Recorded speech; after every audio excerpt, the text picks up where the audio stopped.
inyungu rusange z'abaturage.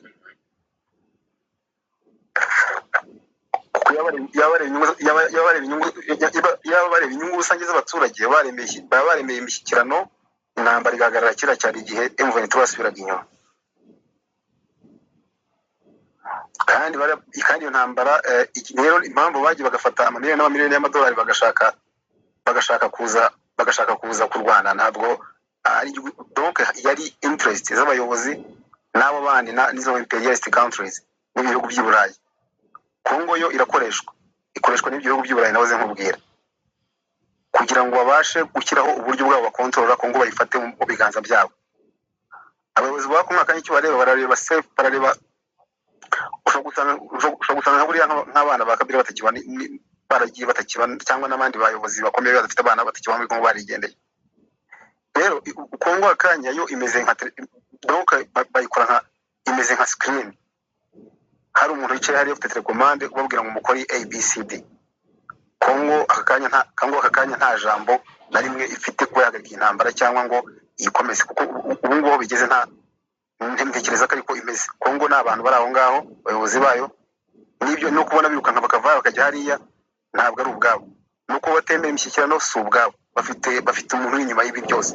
kandi nta wundi n'ubugu by'i Burayi kuko bazi ko ikintu ngiye nkubwiza ukuri ntabwo ni mu biganiro ntabwo nzi ngo bizagenda bite ariko mu bintu nzemve yasaba no mu biganiro nuko yasaba ko sida Kivu na Kivu zisa nkaho zibanza kugira umuntu usa nkaho bwigenga bwabo bakabanza bakazana stabilité bagacyura impunzi zabo ziri mu bihugu byo hanze bakabanza bagakora stabilité hariya. Icyo kintu numva M23 yasaba kandi Kongo nayo irakizi neza niyo mpamvu igashaka n'ibiganiro kandi wagiye ku ntebe n'ibiganiro n'umuntu akagusaba ikintu akwereka n'impamvu akigusabye wowe ukacyanga bakakubaza impamvu cyanze ukayibura uhita ugaragaza nk'umuntu watsinzwe mu biganiro. Niyo mpamvu uzi Kongo itagiyeyo nta yindi mpamvu itagiyeyo si iki ni uko izi ko ikintu cya mbere zasabwa ari cyo ngicyo nkubwiye. Igihugu cya kabiri u Rwanda ruri mu ntambara mu Kongo mu buryo buri mediatique n'uburyo buri diplomatique kubera iki akenshi niyo mpamvu wumva ko kubera ko umutekano w'u Rwanda ushingiye muri Kongo. Why? Ku mpamvu abantu bose bazi ko abakoze jenoside mu Rwanda kuri abatutsi ariyo FDL n'abandi bantu bose bari muri Kongo. Even n'ubuyobozi bwa Kongo bwadekaraye ko bushaka gukora ubuzi mu Rwanda. Icyo ni ikintu kimwe kindi kigaragaza ko u Rwanda ahubwo akakanya umutekano warwo rwose ushobora no kurenga kurindirwa ku mupaka warwo ukarindirwa no hakurya yarwo. Ibyo ni amagambo yavuzwe ntabwo ari igihe wayavuze ni amagambo yavugwa n'abayobozi bakomeye b'u Rwanda. Bivuze ko kuba u Rwanda rujya ahantu rukavuga ariko uzumva baravuga ariko ntibibagirwa no kuvuga ijambo ngo bariya n'abanyarwanda baravuga mu izina ry'u Rwanda bakavugira na izina rya M23 ungisha impaka mbwe muri speech nk'izo ngeze zitandukanye. Umuyobozi w'u Rwanda yavuze avugira abanyarwanda akavugira na M23 kubera iki kwazi icyo irwanira kandi azi ko M23 kuba yasikiriza kariya gace ifite n'umutekano ku gihugu cy'u Rwanda. Ubwo ni uburyo bwa politike mvuze ni inyungu itipa mu buryo bw'umutekano w'u Rwanda ntabwo ushaka kujya mu zindi detaye. Ubwo izindi nyungu n'abandi abantu bari hano basimo barazizi izindi nyungu barazizi ariko nk'izo navuga mu rugero zitari nibanga aka kanya ushaka kugigoma ukagenda ukora business yawe igihe umutekano waza wajya ukakora business yawe gitabo igihe umutekano waza abantu ntabwo bagujya kwitsindagira i Kigali. Ubu Kigali abantu bafite ubwenge babuze ibyo bakoresha kandi ubwenge muri Kongo burakenewe cyane ahantu henshi kandi bwabana amafaranga. Ntabwo byaba ibi rero igihe umutekano wabuje abantu bakagiraho bagurira ibitekerezo byabo bakajya gufasha abandi. Iyo n'indi nyungu mu buryo bujyanye n'imibereho myiza y'abaturage b'u Rwanda. Icyo cyumba kivuga kandi kivuga mpagaze hari abafite amafaranga menshi mu Rwanda afite amafaranga ku makonte yirirwa acuruza miliyoni 200 mu Rwanda ugasanga miliyoni 200 azikora mu miliyoni imwe ku kwezi kandi azijyanye guma yajya abona miliyoni 5 ku kwezi cyangwa 10 kubera ko adashobora kujya ko n'umutekano wari ariko igihe uzahaza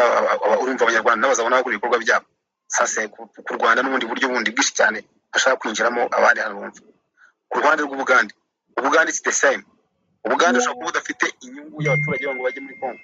ariko Ubugande nabwo hari ukeneye hari icyambere cyo nabwo ufite ababurwanya bo hari abigihe bavaho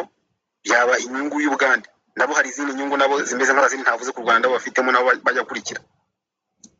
Uburundi bwo bwagiye mu Kigali bwagiye bumeze nk'aho Ubugande batubwiye inyuma ho Ubugande subira inyuma ntabwo kandi numvishe impamvu yayo. Ubugande ndavuga impamvu imwe ariko indi yo ntayo mvuga nawe abandi baraza kwitekereza. Ndavuga impamvu y'umutekano wayo bijyanye na idea yakwiye no kuganira buriya kweli kuki wumva ko iyo mpamvu yindi wayitubwiye nayo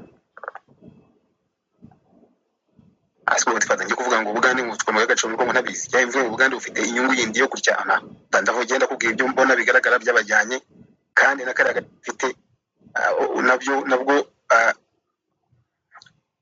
batifata kamuvuga icyo kintu cy'umutekano gusa mu Bugande rufite umutekano hariya rufite inyungu kurwanya IDF ibindi byo yenda ndetse n'ibindi bundi buryo bwabo za nyungu ntavuze ku ruhande navuze rimwe nibwo navuze no ku Bugande kandi inyungu buri wese yumva kandi izo nyungu ni inyungu utakwanga kera ndibuka bajyaga baserereza abantu urabizi Godfather niba bizi umuntu akurikiye intambara ya mbere muri Kongo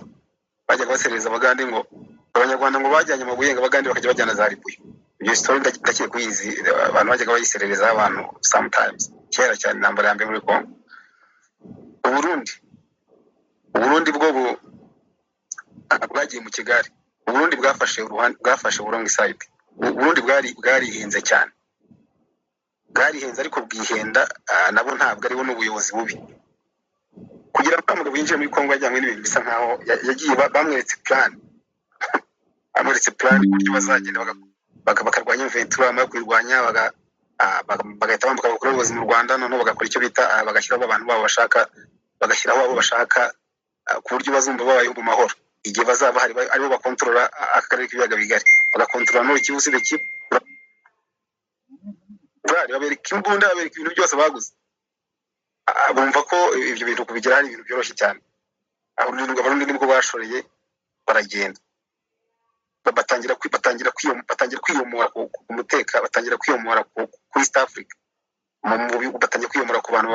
ku ngabo zagiye gucunga umutekano muri East Africa batangira gusa nkaho bagiye ku ruhande rumwe bafata side ariko ntibabona ko bisunze umugabo w'imbwa bazakubitana nawe aka kanya ndakubwiza ukuri Uburundi buhaye amahirwe ngo bufata icyemezo ese bujye mu nta n'ushinzwe irondo bakwambutsa muri Kongo kuko nta yindi shobo bafite bakora nko kwiyahura ariko hari amakuru yara tuzamenya nyuma agenda avuga aciye ku ruhande ntabwo ari donc nta makuru biravugwa bavuga ko hari ibiganiro hagati y'u Rwanda n'u Burundi biravugwa please mbivuge biravugwa biravugwa ariko kandi ntekereza ubu akanya Burundi buri muri position yo kwicara hasi bugasaba imbabazi kuko amakosa bwakoze nta makosa afite ingaruka mu gihugu Burundi bwagiye buzi ko bugiye kungukira hariya ariko bwaje gusanga bwahuye n'igihombo gikomeye cyane ku buryo aka kanya mu bantu baragahita ba mbere ndabaho nk'urugero rworoshye muri buka amagambo Evariste Ndayishimiye yatangiye avuga ibyo mu Kirundo n'ibiki yatangiye gukora kampanye y'igihugu cyose mwigeze mubona akomeza kwikora Messi yakomeje kuzenguruka speech ajyaga avuga imbere y'abadiplomate mwajyaga mubona asoma ntabwo agenda agahutura ibintu akavuga nsore gukoresha sore nayo ijambo ribi akagenda agafata amagambo ari mu mutwe akaba yavuga ariko ubu ngubu agenda ejo bundi abafite ibintu byanditse ntabwo ari speech arasoma please murebe ibyo yakoranye n'abandi arasoma kugira ngo adakorere mu magambo avuga bikaba byamuteza ikibazo n'u Rwanda Uburundi bugomba kwitwararika ku Rwanda kuko kugira ngo Uburundi busubire mu buzima Uburundi bwongere Burundi bwongere bugira umutekano bugira abaturage bafite ubuzima bwiza ntabwo bazabikesha leta ya Kongo ntibazabikesha igihugu icyo cyose password iri ku ruhande rw'u Rwanda ugushaka kumbaza impamvu nayimubwira ariko ni ibintu bigaragara igihe cyose bagitanga ikibazo mu Rwanda iyo mpamvu rega siko gatoranga ngo tuganire iyo mpamvu watumasheyo mubwire nk'impamvu yenda nawe impamvu ya mbere nuko Burundi bwarakara bugafunga umupaka Burundi bwafunze umupaka n'u Rwanda gusa nkaho bwerekeza business ya muri Kongo kubera ko bari barize icyo kintu ibintego byo muri Kongo byatangiye kera ntabwo ari ibintu bitangiye none ibintu byabaye planet kugira ngo FDL igende ihabwe imbaraga ntabwo yahawe imbaraga na leta y'u Burundi ihabwe imbaraga na leta ya Kongo bahabwa imbaraga n'abazungu numvise ko amakuru avuga ko ababirigi batangiye gushyiraho ikigo cyo gutoza igisirikare cy'umwuga cya FDL muri Kongo kugira ngo babashe bacyubakire imbaraga aka ibintu byasenye ibintu nabwiye nabivuze mpora mbivuga kuva M23 afata Goma ikahafata mu buryo yashatse kandi dokubundi ku Goma yafashwe abanyamakuru banumva basakuza kuri bya izabo tubivuga batanazi ibyo bavuga M23 afashe mu buryo bwa risk noneho Goma yafashwe mu buryo bwa risk Goma yatinzwe gufatwa kubera ko bari bagitegereje ko Goma ibanza kujyamo buri kimwe cyose uko amakuru yabaga ari 100%. Igihe cyose babona ko bamaze kuba tayari bashaka gutera u Rwanda cyangwa kuri iki nibwo Goma yabaye atake mu buryo butigeze bubaho. Niho hantu habaye urugamba rwima umwanzi inzira rukamusigira inzira mu kindi gihugu yita nk'umwanzi. Kuva Goma yafatwa hahise habaho gutsindwa kuri mugambi wa perezida babiri. Rero uyu mu perezida w'u Burundi yagiye muri Kongo baramuhaye plan yose baramweretse uburyo byose bishoboka bituma yivumbura ku Rwanda. Yewe ibyo mvuga mwumva amagambo yavuga yasebye u Rwanda avuga ku Rwanda avuga iki azagira umbwa akaba kuyumva uheruka kuyumva yambwiye rwose. Si ubwa mbere numvise uriya mugabo avuga ijambo FDLR ngo bayikure kugira ngo umutekano u Rwanda rugire umutekano wabo. Ubwo se byavuze ngo FDLR bayikure ntabwo uriya ushyaka uyu mugabo rwaje ubundi ushyaka CNDD-FDD yamaze kuvuga ngo iki ngo FDLR ntayihari numo bakazabangura hari ngo niveho kubera iki se cyo negana yabwiye Burundi bwa none uruza gusanga bwaribeye. Rero bagiza ufungura kandi ntabwo akanya Burundi ushaka gufungura umupaka ngo uvuge ngo isufunguka ibyo mu gitandukanye rwose bafunze umupaka bazi ko bacyura abantu ngo iyo mikeke n'ibiki ntabwo Rwanda rukeneye imikeke ahubwo Burundi akanya bwahise bwifungira ekonomi yabo inabwo ekonomi yatangiye kubanuka. Burundi ni igihugu akanya kidafite aho cyaguza amafaranga na hamwe cyitenda baje kubwira ngo tifata tuguriza ku mafaranga yenda ufite aho ngaho cyangwa ndi Burundi bwaguzwe wayaba ariko ntaho ndi muntu wabaguriza bose umbwira ikindi nta gihugu $50 by'amadolari ari amafaranga z'umuri miliyoni zinga zikora fibiriyari y'amashiringi y'Amarundi yagenda ari cyo yahindura agenda akagura ari byo yahindura mu byibura bahemba bahemba uko bamaze igihe badahemba Abarundi bafite ibibazo by'ubukungu. Ntabwo se ahantu ubundi igihugu abaze kurumiza igihugu kitembere kuguza amafaranga ntabwo igihugu cyatera imbere kuko ibihugu byinshi bifite inguzanyo z'ibigo bikomeye by'imari bazanyishura nawe ko mwabikora mwakora nka Ukraine mwakora nk'ibi Trump yakoze kuri Ukraine. Biden yagiye afata amafaranga ya Ukraine afata Ukraine ya miliyari 300 zirenga z'amadolari ariko aziyaha nk'inkunga. Trump ati barabashutse aya mafaranga tugomba kuyavunja mu y'agaciro ati muzayatwishyura kandi miliyari 500 nta bindi kimwe mutabyemera. Trump nta mikino yaje nawe uri ko mwakora bagenda bakaguha nk'ikirombe kimwe cy'amabuye ahantu ukazajya ujacukura ukazishyura kuki ni gutya ibihugu bikorerega. Warukimbwira rero twari tugikomeje ku Burundi rero impamvu ya mbere imipaka aho ngaho ku Rwanda urumva aho ngaho hari ikibazo igihe cyose imipaka itafungurwa iyo side ifite ikibazo cyo kumenya ngo Burundi amagambo yakoreshejwe na wa mudede wa undi uri ubahaye uburuzi ntapfe ntashobora kuyasubiramo. Ari amagambo yavuze ko abanyarwanda bigirisha bakoresheje jenoside ntiyakongera kubivuga ariko ahubwo mu minsi mike ngaho ndi jya nkubwira ibintu kandi nyuma y'ito ukabibona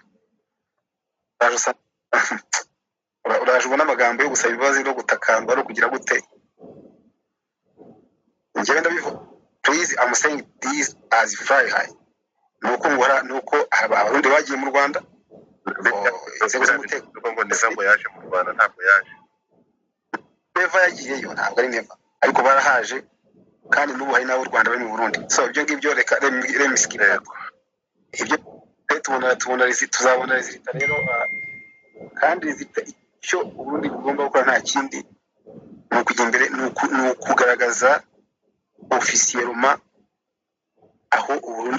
Burundi buhagaze yes kandi kubigaragaza nta kindi n'ukuri no guhindura agenda bikubwirega amagambo yabo Godfather hashiraga icyumweru tumva ijambo rya yuriya mu president w'u Burundi avuga hashiraga icyumweru tumva abantu basigaye bakora inama za buri munsi mu baturage nayo bose bavuga ibintu by'u Rwanda bavuga ijambo u Rwanda uracyabumva se hashize ukwezi utabumva uracyabumva abo bagabo uzongera unabumve noneho urukuntera ubwoba abo nese uzongera ubumve bavuga nababwiye ko